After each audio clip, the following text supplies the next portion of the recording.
enables processes of coordination between far-right groups in the United States and how they spread their message and news frames using social media. So I'm going to be doing a very deep dive into some of the murkier corners of the American internet. So my colleague went macro and I'm sort of doing the micro. So this is blogger Mike Cernovich, and Cernovich identifies as part of the alt-right, a new name for an American populist movement rooted in white nationalism, xenophobia, misogyny, and anti-Semitism. And like many members of the far-right subcultures, he's very media savvy and he's very comfortable with emerging technologies. Last October, 4 teenagers in Chicago kidnapped a developmentally disabled man and tortured him over Facebook Live. So they were live streaming it as they were doing it. This was a big story in the US media for a few days. And Cernovich has a huge fan base, and he saw this as an opportunity. He used Periscope, which is Twitter's live streaming product, to organize his audience and come up with a way to take advantage of this publicity. They decided to link the kidnappers with the Black Lives Matter movement, and they came up with a hashtag BLM kidnapping, that they then spread through an army of coordinated Twitter accounts and bots. So here's one of his tweets: "If Trump must disavow every random internet troll, then Black Lives Matter must disavow every crime or else they support it, BLM kidnapping."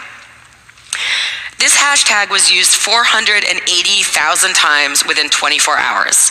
It trended on Twitter across the United States. It had so much impact that every subsequent news story about the kidnappings had to disclaim that the kidnappers were not associated with Black Lives Matter. Now, Cernovich and his audience know that messaging is reinforced through repetition. They didn't care if the mainstream media debunked this idea that the kidnappers were linked to Black Lives Matter. They just wanted it repeated. And this example really demonstrates the mechanism of mainstream media manipulation that I'm particularly interested in. And so this is a sort of chart that we made to understand how media manipulation works like a chain. So on the upper left corner, you have spaces online that are designated for far-right organizing, and the messages sort of spread down the chain through mainstream social media sites to what's called the hyper-partisan far-right press to the mainstream media.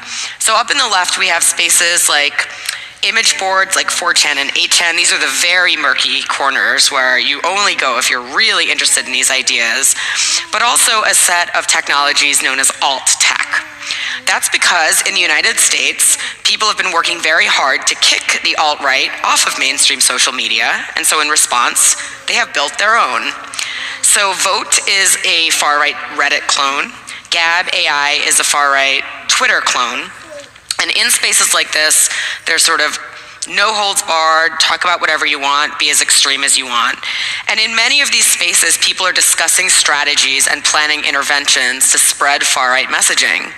They then use mainstream social media sites like Twitter, Reddit, Facebook groups, or YouTube to spread their agenda and to popularize their ideas. Gab AI is a far-right Twitter clone.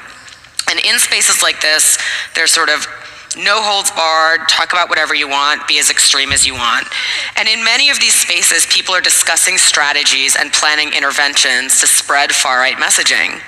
They then use mainstream social media sites like Twitter, Reddit, Facebook groups, or YouTube to spread their agenda and to popularize their ideas.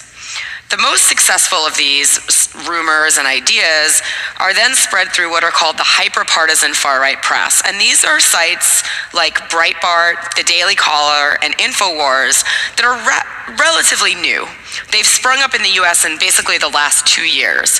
And they're not fake news per se, but they deal in a very ideologically slanted worldview that sort of mixes truths and falsehoods. And the most successful of the stories in this hyper-partisan far-right press then spread to the mainstream media, whether it's newspapers or cable news, and this often happens through the right-wing Fox News in the United States. So I can answer a few questions, not all questions, about this process. The first is what motivates American far-right actors. And the second is what strategies and tactics do they use to spread problematic information and manipulate the media? So let's start with the first. motivations for these types of processes. Now, the first one is just plain money. There's been a lot of coverage of the so-called fake news stories that are just completely made up sensationalist claims that are clickbait, more or less. They're designed just to be spread on social media or to get many, many people viewing them, and that way they make money for the people who publish them. And so BuzzFeed and the Washington Post and the New York Times have all been tracking these stories and these fake news sites. And in the run-up to the 2016 election in the United States, fake news producers in the Balkans created sites that were pro-Hillary Clinton, pro-Bernie Sanders, and pro-Donald Trump. But they found that only the pro-Trump sites made any money. So then they started focusing on this sort of far-right politic. The second motivation is fame. This is a young man named Milo Yiannopoulos. Milo is gay. He just married an African-American man in a ceremony that he put on Instagram. He has a Jewish father, and he is very much part of the alt-right. He used to be an editor at Breitbart, and he pops up all the time on media and in newspapers and whatnot. And I don't know what Milo actually believes, I don't really care, but it's very clear to me that he's sort of latched onto the alt-right as a way to maintain a high public profile and a sort of level of fame. He got his first taste of visibility during Gamergate, which was an anti-feminist online activist campaign, and from there he affiliated himself with the alt-right. The third are trolls, or lulz, or LOLs. And trolls are people who find humor, or lulz, in sowing discord and causing reactions. And what trolls often share is a real antipathy and dislike of mainstream media, which they see as inaccurate, sensational, and often just plain vapid. So trolls often pull pranks that make the mainstream media look stupid. They vote somebody reprehensible onto a list of most admired Americans. They perpetrate a ridiculous rumor and have it be aired on Oprah. But they justify their trolling by saying that the mainstream media deserves it or that they're exposing its flaws. But their desire is really to create emotional impact in their targets, to get people upset or angry over something that they're doing. And then finally, what I'm going to focus on today are ideological motivations. So this graphic shows Pepe the Frog, who became a alt-right meme in the United States.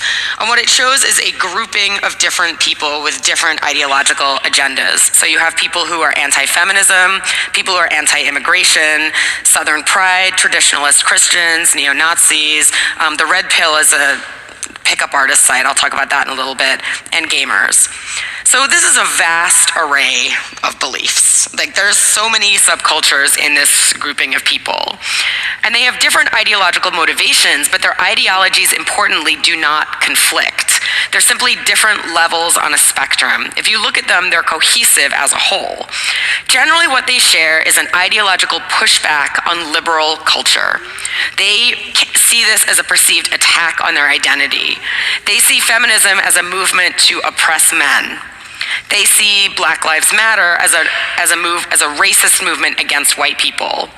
And they are very anti-Semitic, and they kind of believe that the Jews are behind all of this conspiratorial thinking. They also share the same enemies, which is basically feminists, the elites, politicians, Democrats, Black Lives Matter, and globalists. But often what motivates individuals is spreading this message, and this becomes a type of radicalization because they believe that mainstream culture has been lying to them, and they're motivated to spread what they see as the truth. And this process is called red pilling the normies. So you may remember the 1999 science fiction film, The Matrix. In The Matrix, Morpheus asks the protagonist, Neo, played by Keanu Reeves, to choose between a red pill and a blue pill. If Neo chooses the red pill, the secrets of the Matrix will be revealed to him.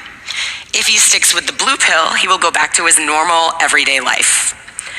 Red pilling is the far right's equivalent to consciousness raising, or in today's lingo, becoming woke.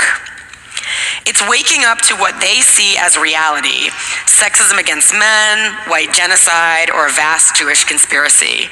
They believe that this reality has been covered up by the mainstream media, that everyone is lying to you, and then they are fueled to convert other people so they too can be red-pilled and see the truth. Now, often what happens is this is done through very mainstream political sentiments that then give rise to more extreme ones. So these are two examples of what I call the straw feminist, who is a straw man feminist activist. She's usually depicted with a purple mohawk and